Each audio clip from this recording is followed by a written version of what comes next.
Advertencia.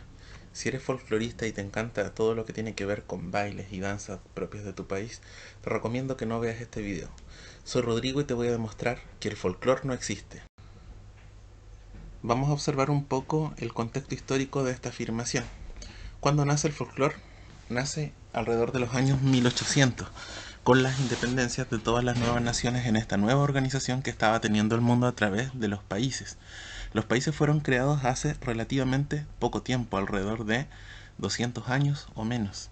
Entonces cada país necesitaba tener sus propias tradiciones para unir a un pueblo. Y esas tradiciones deberían diferir de lo que era lo étnico, o sea, de lo que era lo aborigen o indígena.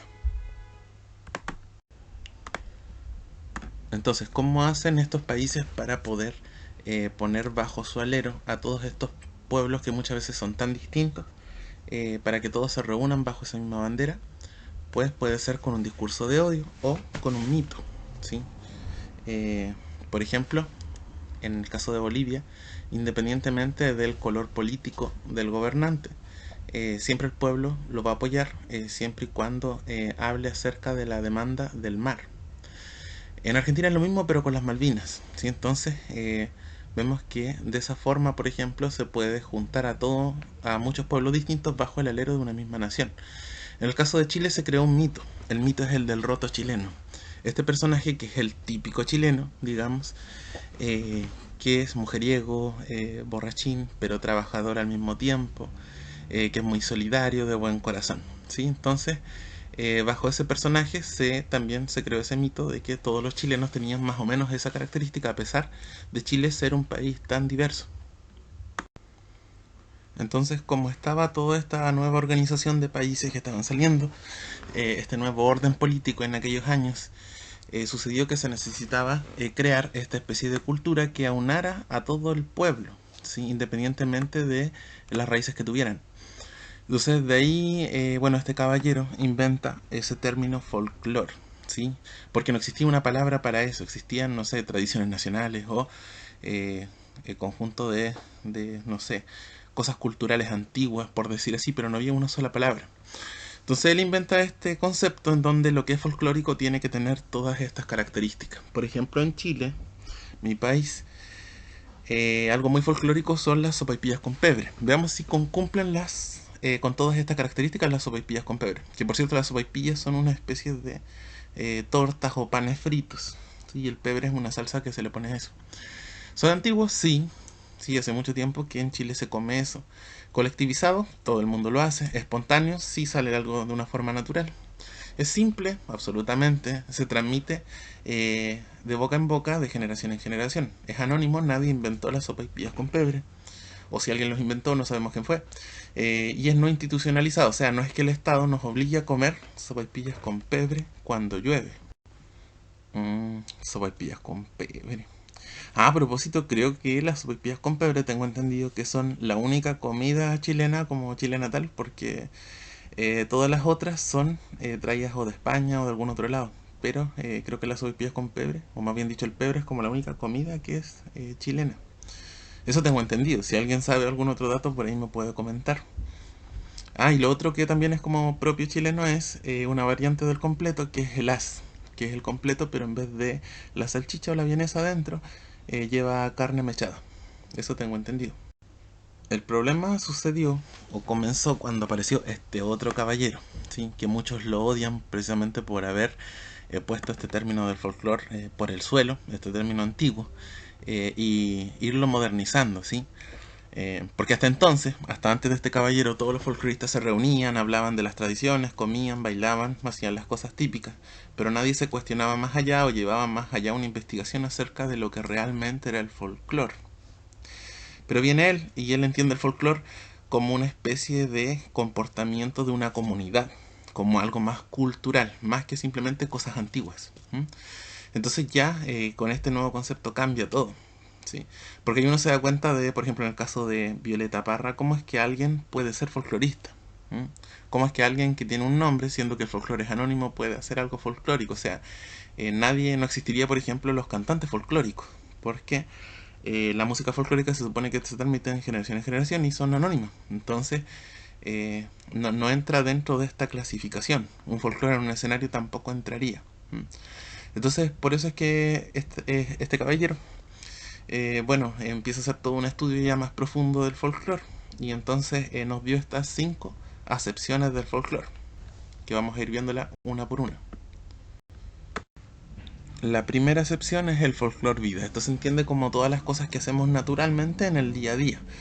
Por ejemplo, en su momento en Chile, la empanada fue parte del folclore vida. O sea, se levantaron colegios vendiendo empanadas, mucha gente surgió vendiendo empanadas, pero actualmente es el completo. Y este completo italiano que puse ahí, eso viene a ser como lo más folclórico, digamos, actual, ¿sí? Porque es un comportamiento que hace parte de nuestra vida diaria y que nadie nos los impuso. Lo de las sopaipillas con pebre, antes cada vez que llueve, por ejemplo, en el sur se hacen sopaipillas con pebre. Es un comportamiento folclórico, natural. Por ejemplo, vendría a ser, de acuerdo a este término también, hacer parar el autobús con el dedo índice, ¿sí?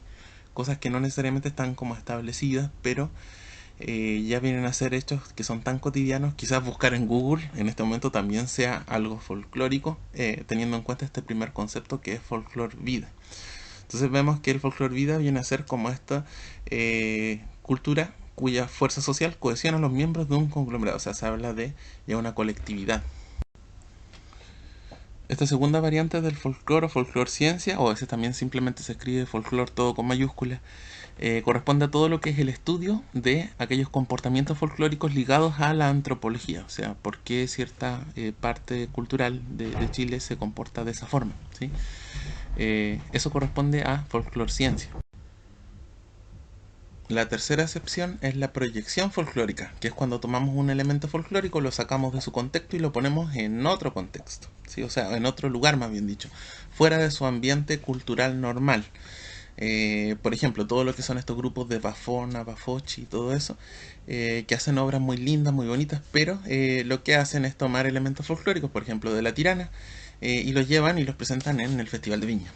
Entonces, folclore como tal no es una proyección folclórica, pero no es folclore. El cuarto es aplicación folclórica, que es muy parecido al anterior, pero ya es ocupar elementos del folclore con fines no folclóricos. Sí, puse ahí una foto de los jaivas ocupando una trutruca en Machu Picchu. ¿Por qué la ocupan? Por hacer un disco, ¿sí? Que tiene otro fin, que puede ser un fin económico, ¿sí? Ya que es música asociada a todo lo que es los mercados de los discos y todo eso, o también un fin artístico, ¿sí? Porque están ahí en Machu Picchu, querían crear una obra artística en todo eso, pero ya no tiene ese propósito folclórico esa trutruca, ¿sí? Ya no tiene ese propósito ritual, por ejemplo, que tiene originalmente dentro del pueblo mapuche, sino que ahí está para armonizar quizás una canción con un toque bien bonito y con un aspecto que tiene que ver más artístico. Otro ejemplo de aplicación folclórica es lo que sucede cuando van los turistas a Rapa Nui. Si va un turista a Rapa Nui y la gente de allá le hace bailes polinésicos y cosas así, pero todos esos bailes, todas esas ropas, toda esa música que le presentan no es propio de la isla. ¿Sí? Lo que era realmente folclórico allá, eso ya se extinguió. Lo que le hacen simplemente es un show para entretener a la persona y probablemente para obtener quizás algún beneficio económico de eso. Pero lo que era original de allá, ya eso se perdió con la colonización. Entonces vemos una aplicación de elementos folclóricos, pero con fines que no tienen nada de folclórico. Entonces eso folclore no es. Y la quinta acepción ya es activación folclórica, o sea, cuando se incentiva a que ocurran estos fenómenos, pero porque están en un peligro de extinguirse o porque ya están extintos. O sea, es incentivarlos para que eso no muera. Entonces, por ejemplo, ahí vemos los encuentros de payadores, que actualmente, más folclórico yo diría que son estas peleas de gallos de rap, que son el equivalente actual a lo que eran los antiguos encuentros de payadores.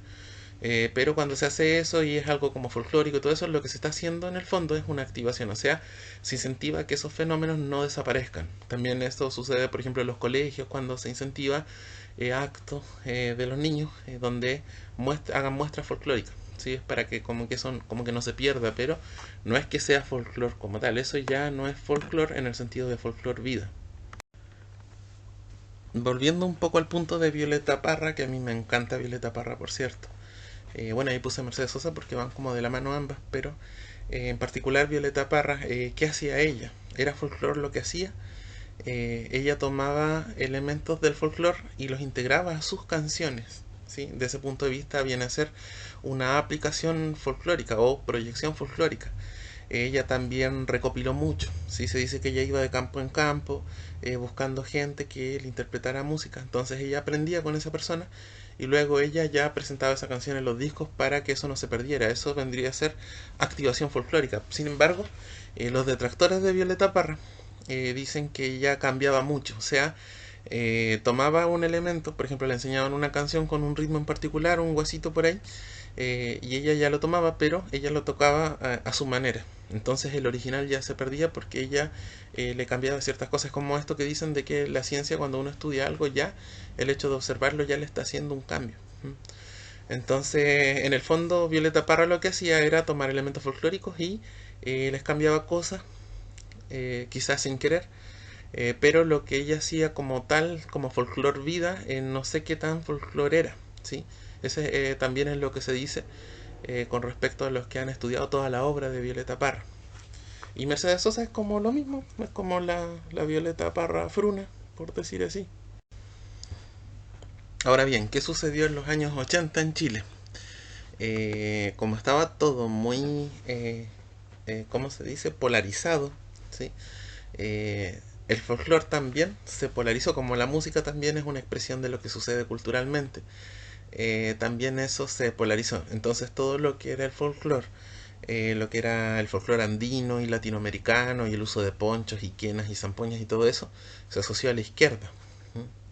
Y todo lo que era el folclore ya más campesino, del guaso de patrón de fundo, como bien pituco por decir así, eso se asoció a todo lo que era la derecha política. Entonces ya llegando Pinochet al poder, él suprime todo lo que era el folclore de izquierda. O sea, ya incluso por ahí manda un decreto en donde ya el único folclore que hay es la cueca. ¿Sí? Si quizás las personas que estudiaron antes de la dictadura, quizás recordarán que en las escuelas le enseñaban que había muchos tipos de folclore, la refalosa, no sé, o sea, había muchos tipos de danzas y cosas. No había como una establecida en sí. Pero como se necesitaba unar criterios, Pinochet dijo, bueno, de ahora en adelante se acabó todo el resto del folclore, el folclore va a ser la cueca. Para el norte de Chile, cueca nortina, para el centro, cueca central, y para el sur, cueca chilota, y se acabó. Entonces, bueno, y la tonada chilena, que viene a ser como este tipo de canto, que en realidad es como lo único folclórico, por decir, que tienen, o sea, el único elemento folclórico que tiene esta música de folclore de derecha. Si por ejemplo todo esto de los guasos quincheros, los cuatro cuartos, ellos eran cuartetos de voces, que en esa época estaban de moda en las radios, porque bueno, la radio estaba ahí, pero era una moda que estaba pasando, no era que eso era folclórico. Entonces simplemente disfrazaron cuartetos de voces, los disfrazaron de campesinos, y digo disfrazaron porque más campesino soy yo. Eh, Les pusieron sonidos de guitarra, que supone que la guitarra es folclórica, y ya eso se vuelve folclore. Entonces, no, o sea, musicalmente no hay nada de folclore ahí, musicalmente. Y aquí, bueno, el único como caso extraño fue lo que pasó con el temucano, que él teniendo poncho y no siendo como de esos que cantaban tan bonito ni nada, él sobrevivió, digamos, a toda esta matanza cultural que hubo. Pero sobrevivió, sabemos también por tener ciertas amistades que eran de ese lado y bueno, cosas que no vale la pena mencionar, pero es un caso especial, ¿sí? Musicalmente estamos hablando. Pero de los demás, no, de guaso no tienen nada, o sea, de campesinos ni de folclórico, ni una cosa. Nunca uno va a ir a un campo y va a ver guasos cantando cuartetos de voces o con un virtuosismo en guitarras, en cosas, o sea, no, a duras penas uno va a un campo y va a ver guasos tocando una guitarra con tres acordes, ¿sí? Entonces, pero no se ve eso. Entonces, ¿por qué sucedió? Porque era simplemente una moda y había que poner algo en reemplazo de este folclore que estaba siendo reprimido. Y aquí quiero detenerme un poco en este folclore que no sé, hay tanto que decir, siento que esto daría para un video propio, pero vamos a hacerlo aquí nomás para no hablar mal tanto de ellos, ¿sí? El folclore que imponían era unos sentimientos nacionalistas, pero no un sentimiento nacionalista de amor al lugar, de amor al sí, sino era más como por ejemplo, veamos esta canción. Analicemos un poquito esta letra, sí. Mi banderita chilena, banderita tricolor. Colores que son emblema, emblema de mi nación. Flameando siempre serena, mi banderita chilena. Un caracho de canción que si le cambian la palabra chilena por de cualquier otra nacionalidad va a funcionar igual. Entonces, ese era el nacionalismo que ellos estaban vendiendo, ¿sí? Ay, veamos otro ejemplo. Esta canción representa el romanticismo que trataban de hacer. Por ejemplo, con una canción de amor. Si vemos la letra, dice que bonita va con su pollerita al viento, que linda va a vender quesitos frescos a la ciudad. Y yo no vivo tranquilo hasta que al volver la veo en la puerta del rancho al atardecer. O sea, era el romanticismo del patrón del fundo que mandaba ahí a la China, la explotaba que saliera a vender al pueblo todo el día. Y después de la tarde, cuando volvía toda cansada, para más remate tenía que aguantar todas las sandeces, todas las tonterías de este tipo que la acosaba sexualmente. Entonces, eso es como lo más romántico que vamos a encontrar en una letra de este tipo de grupo, ¿sí? Entonces, folclórico es para nada. Y así podríamos seguir analizando canciones. Creo que la única canción que salva es esta cuando mandan a matar al potrillo y eso ya es como bonita, pero del resto de canciones no, así de verdad que no vale la pena y eso no es folclore para nada. Ni musicalmente, ni en los textos, ni en las ropas, ni en nada. Entonces, ¿qué es folclore? No existe una definición específica de lo que es folclore. Y de hecho ni siquiera existe una manera de escribir la palabra porque ni siquiera sabemos cómo se escribe. Entonces, si no existe la palabra, ni existe el significado de esa palabra, es porque eso no existe. ¿Sí? Lo que sí existe son estados o gobiernos que necesitan mantener bajo una misma identidad a un grupo que tiene muchas diferencias sociales, muchas diferencias culturales y se necesita unirlos a todos bajo el alero de una identidad. Eso sí existe, pero el folclore no existe. Ni la definición ni la palabra folclore. Bueno, espero que les haya gustado este video y pueden suscribirse al canal. Que estén muy bien. Un abrazo.